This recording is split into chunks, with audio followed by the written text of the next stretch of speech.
This is the lightest waterproof and breathable jacket on the market that nobody talks about. In this video, you'll find out why that is. We're taking a look at the Berghaus Hyper 100 and the specs on this thing are insane. There's nothing like this jacket. Something that comes close is the Wrap Phantom pullover, but that's a 2.5 layer jacket. This is a full 3-layer waterproof and breathable jacket. Let me tell you all about it. So I still have the tags on it. I'll explain to you why that is in a bit. Let's first unpack it and have a look. Maybe before we do it, as a comparison in size, this is a rain cover for a 45-liter backpack from Fjällräven, and it is smaller. It is the size of a baseball, maybe. I have a mango here. It is quite similar size, although you can still pack this down. The name is Hyper 100. The idea of this is that this should be 100 grams in terms of weight. That's for the reference size, which is medium. In size XL, including the stuff sack, it is 120 grams. So it's not only the weight on this jacket that is insane, also the rest of the specs.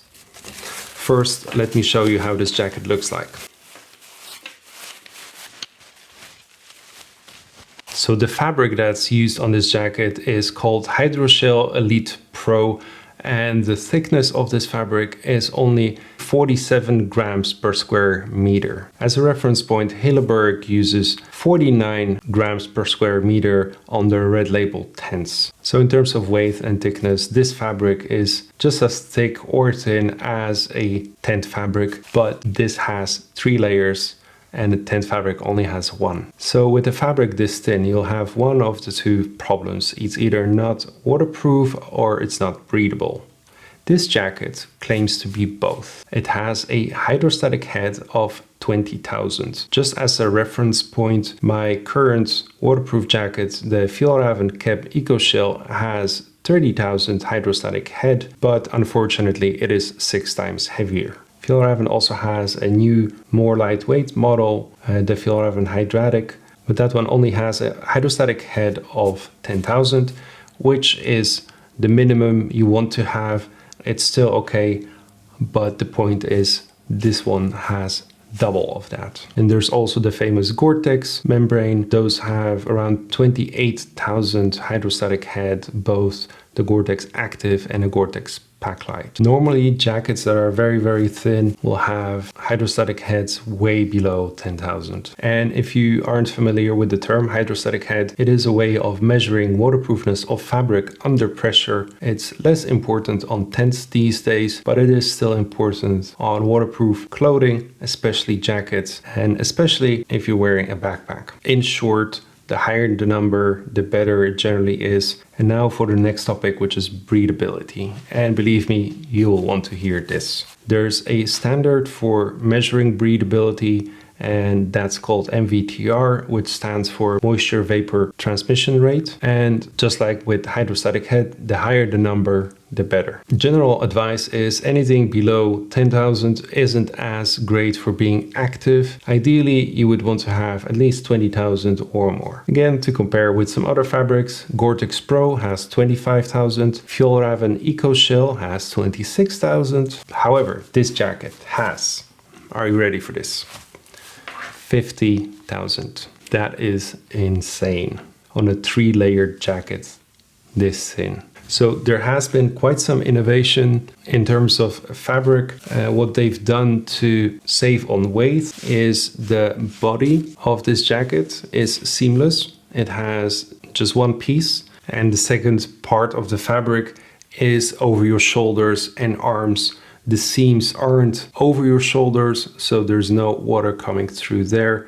They are around your chest area and on the back as well. That's a very good place to have the seams at. Let me put it on and you can see how it looks like. So the zipper is super small, doesn't feel very sturdy or durable. So I would just use that very slowly and very carefully. Although the manufacturer Berghaus do say that this jacket is meant to be used. Of course, you should be a little bit careful, but they say it shouldn't wear out easily. So this jacket is in size XL, and the reason I still have my tags on is because I'll need to return it, because the sizing isn't that great. And actually, I've read the reviews of this jacket. Overall, it has a 4.52 rating out of 5, which is great.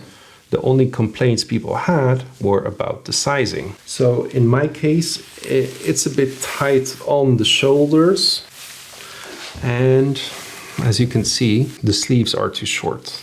So I'll try to get double XL, but it is very, very hard to find stock of this jacket.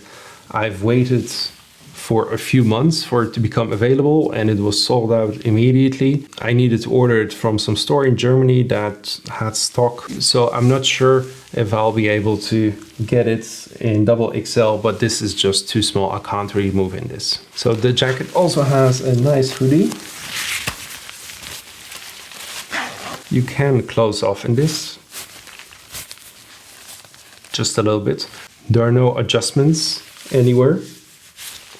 And here you have like a small cap, which is just a piece of fabric that seems to be just a little bit thicker, maybe double layer.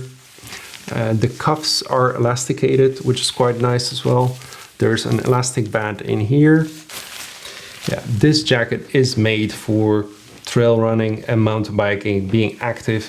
However, not so much for hiking. And the reason for it is just that the fabric, I think, will not last very long when used with a backpack. Backpack will wear off this fabric, probably. I haven't tried it yet, but I have a feeling that will happen. And now we come to the reason why this jacket is not that popular. When it came out in, I believe, 2016, it even won some kind of award. But I've talked to some store clerks about this jacket and jackets like this, and what they've told me is they don't want to sell it because the people that buy it in a normal store are average consumers, and they will simply damage this jacket because this is a very specific product for a very specific audience, not for the average consumer. And it seems that that is the reason why you can't find this jacket in most stores. Again, manufacturer Berghaus does say that this jacket can last for years, but I guess it's the same as with tents and thin tent fabric. If you take care of it, it can last for years. There are Hilleberg tents that are over 30 years old and still going strong, so you can definitely do that. Berghaus even offers a lifetime warranty on manufacturing defects, so they do believe in their product. However, I'm still a bit on the fence if you can really wear it with a backpack. I was planning on doing that actually. I want to go ultralight next year on the Kungsleden, but I was also willing to accept the fact that this jacket will last maybe only one trip. I'm not sure if I'll be able to find it in double XL. Maybe I'll get a different lightweight jacket. If you have any suggestions, please do let me know. I'm still on the lookout for something that is very packable, lightweight, but still performs very well while being active with a heavy backpack, or actually next year, not as heavy. If you have any suggestions, please do let me know in the comments. Also let me know what you think of this jacket.